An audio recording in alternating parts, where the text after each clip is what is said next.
Merci de nous rester fidèles sur les ondes de la 89.3 FM. Tout de suite, le journal. La lutte contre l'insécurité prend forme à Bignona. La capitale du Fogni va bientôt accueillir son premier commissariat de police pour veiller sur la sécurité d'une population de plus en plus persécutée par les hors-la-loi. Le compte à rebours a commencé à la Fédération sénégalaise de football. La structure objet de convoitisme est amenée à faire un choix entre la continuité et la rupture au cours d'une assemblée générale prévue demain samedi. L'actualité internationale et la revue de la presse mettront fin à ce journal. Le développement, c'est dans une poignée de secondes. Bienvenue dans cette principale édition présentée par Rokhaya Bey et mise en onde par Mahfous Kouyaté.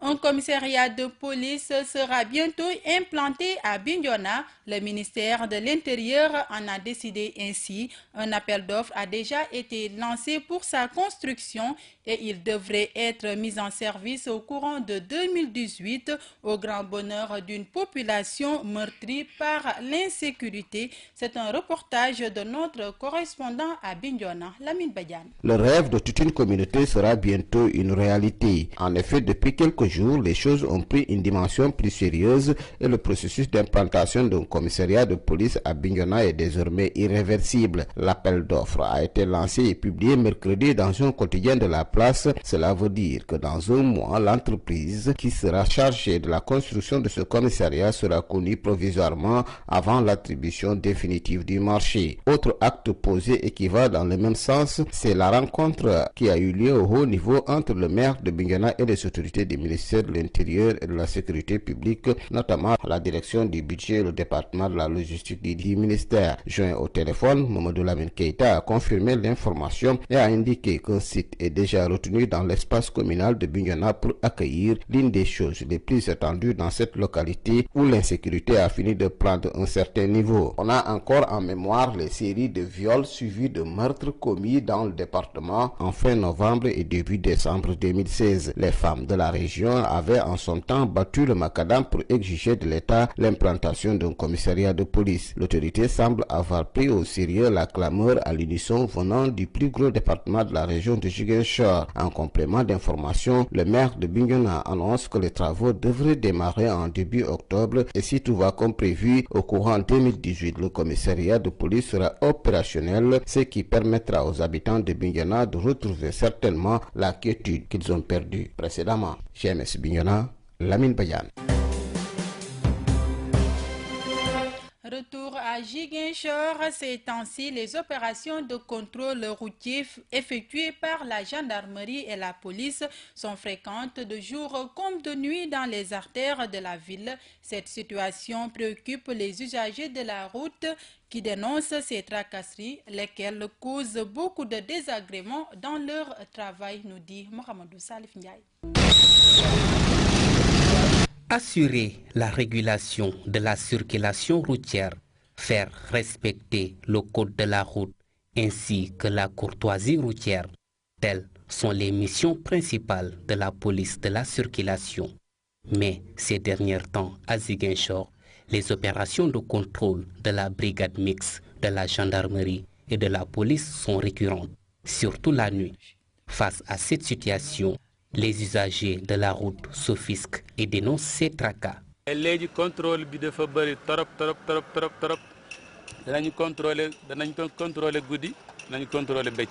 Les contrôles sont devenus trop récurrents, surtout la nuit. Auparavant, seuls les policiers étaient sur les routes. Maintenant, ils sont renforcés par les gendarmes et on les retrouve dans toutes les intersections. Cela nous préoccupe beaucoup. On ne sait pas s'il y a quelque chose d'alarmant. En tout cas, les contrôles sont récurrents. ñun xamuñu lan mooy problème bi ndax dafa am lu ñu soupçonné wala dafa am lu ñu yëg ci dëkk bi ñun daal xamuñu daal mais daal contrôle bi moom métti na loolu trop. Même son de cloche du côté des conducteurs de moto-taxi Jakarta qui exhortent les policiers de les laisser faire leur travail. Nous, ça ne nous plaît pas.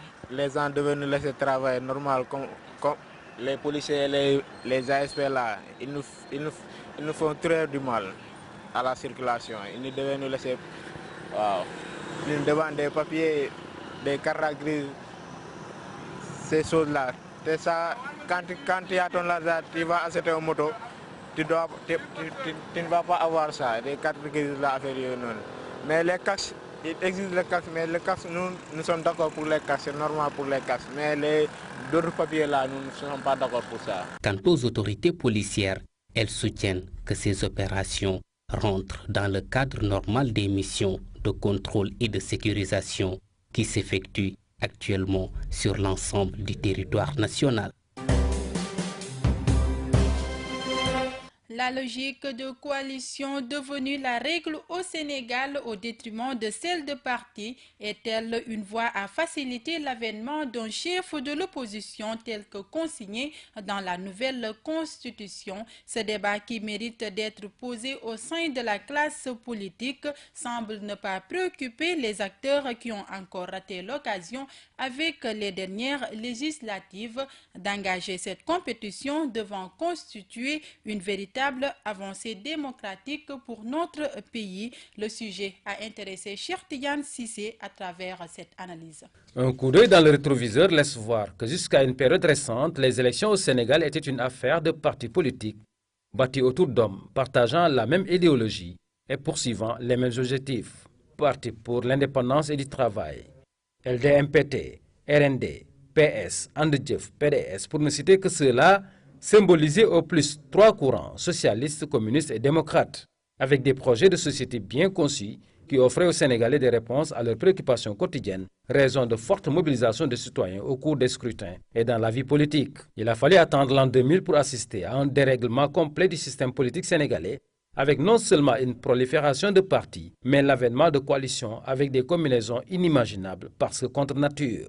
Cette dynamique qui était l'exception en son temps pour venir à bout d'un homme au pouvoir et qu'il fallait coûte que coûte détrôner, est aujourd'hui devenue la règle au point de faire des coalitions un passage obligé au Sénégal pour accéder au pouvoir. Comment alors concrétiser le statut de chef de l'opposition tel que prévu par la nouvelle constitution avec cette dynamique? C'est dans ce sens qu'il est aisé de comprendre la revendication du PUR au sortir des dernières législatives.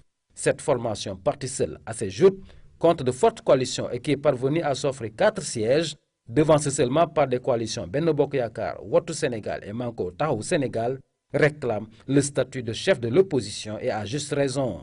Mais encore faudrait-il que le baromètre et les règles du jeu fassent l'objet de concertation pour que ce défi tant attendu d'arriver à un statut de chef de l'opposition considéré comme une avancée majeure dans notre démocratie devienne réalité. Mais avec cette dynamique, tout laisse à croire que ce n'est pas demain la veille de la réalisation d'un tel rêve.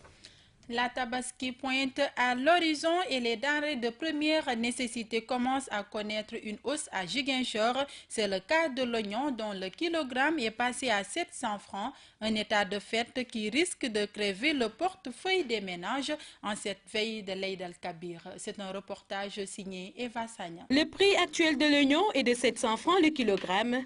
Un paradoxe que les vendeurs d'oignons expliquent par une thèse mercantile. La demande est inférieure à l'offre, c'est pour cela. C'est ce qu'il explique. Il n'y a pas autre explication si ce n'est pas ça. C'est la loi du marché. La loi fonctionne comme ça. Hein. C'est le marché qui fonctionne comme ça. Oui, elle s'applique pour tout le monde et à tous les niveaux. Quand l'oignon importé arrivera, vous verrez, ça va diminuer forcément. Quand le prix de l'oignon augmente, ça profite bien aux commerçants. Actuellement, nous vendons l'oignon local. Le prix au kilogramme varie selon les périodes. En tout cas, cette période de hausse profite bien aux commerçants ainsi qu'aux producteurs. Cette réalité qui coïncide avec la fin de la campagne de la filière, mais également avec la Tabaski qui pointe à l'horizon et qui risque de créer la panique au sein des ménages, vu l'importance que cette denrée occupe dans les familles.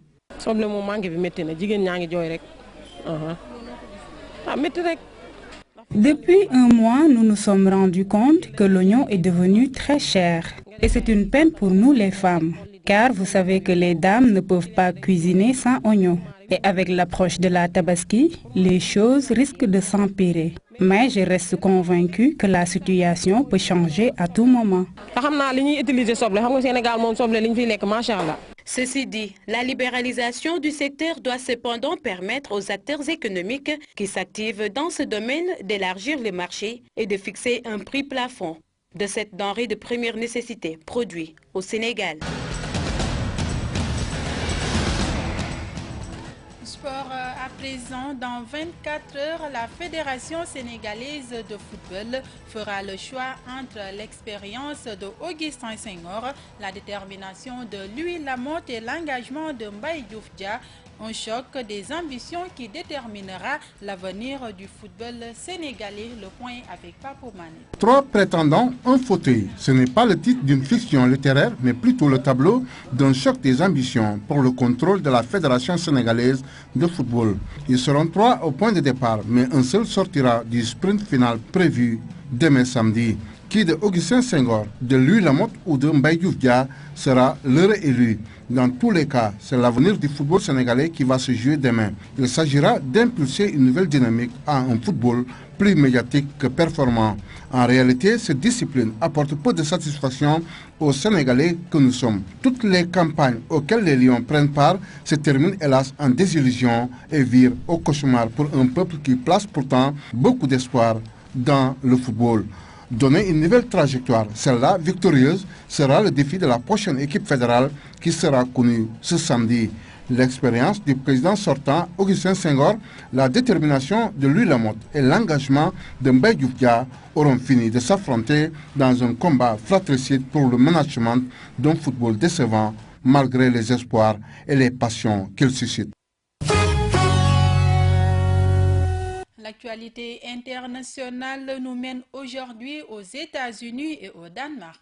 Difficile d'évaluer le nombre précis d'armes nucléaires réelles ou potentielles de la Corée du Nord. Il pourrait y en avoir de 16 à 20 d'après Bruce Clinier, ancien responsable de la CIA. Il rappelle que Washington a pour habitude de ne pas intercepter de missiles qui ne touchent pas le sol, avec 10 000 canons qui pourraient atteindre Séoul avec une armée d'1 million de soldats aussi proche de la zone démilitarisée. La Corée du Sud est clairement dans une situation militaire périlleuse, estime ce directeur de recherche à la Heritage Foundation. Le risque d'une guerre totale sur la péninsule est élevé. Cela pourrait conduire à des centaines de milliers de victimes, voire des millions en Corée du Sud et au Japon. Enfin, le Danemark et la Slovaquie ont annoncé ce jeudi qu'ils étaient également touchés par le scandale des œufs contaminés au fipronil. Ils sont désormais une dizaine de pays dans ce cas. 20 tonnes d'œufs en provenance de Belgique présentant des traces de certains insecticides interdits dans les élevages auraient été vendus au Danemark, a déclaré l'autorité alimentaire du pays ce jeudi, tout en se montrant rassurante. Tout de suite, le rappel des La lutte contre l'insécurité prend forme à Bignona. La capitale du Fogny va bientôt accueillir son premier commissariat de police pour veiller sur la sécurité d'une population de plus en plus persécutée par les hors-la-loi. Le compte à rebours a commencé à la Fédération sénégalaise de football. La structure objet de convoitisme est amenée à faire un choix entre la continuité et la rupture au cours d'une assemblée générale prévue demain samedi. C'est la fin de cette édition présentée par Rokhaya Bey, réalisée par Papo Mané et mise en onde par Mafous Kouyaté. Merci de votre fidélité. Retrouvez Sissa Okoli à 14h pour les brèves en Wolof. Quant à moi, je vous donne rendez-vous demain à la même heure.